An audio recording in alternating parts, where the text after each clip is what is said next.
Маалымат чын же калп экендигин аңдап билүү үчүн төмөнкүлөрдү эске алыңыз. Биринчиден, маалыматтын темасына маани бериңиз. Көбүнчө жалган кабарларды провокацияга алдыруучу темалар коюлат. Маселен, шок баткенде кайра чегарачыры башталды. Экинчи кадам, ошол теманы окуп эле чечим чыгарып койбоңуз. Маалыматты толук окуганга аракет жасаңыз жана маалымат булагына назар салыңыз.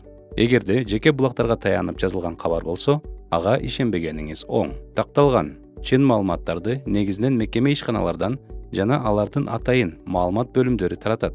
Ошондой эле алардын официалдуу баракчаларынан, сайтынан алсаңыз болот. Мисалы, президент Чекит KG.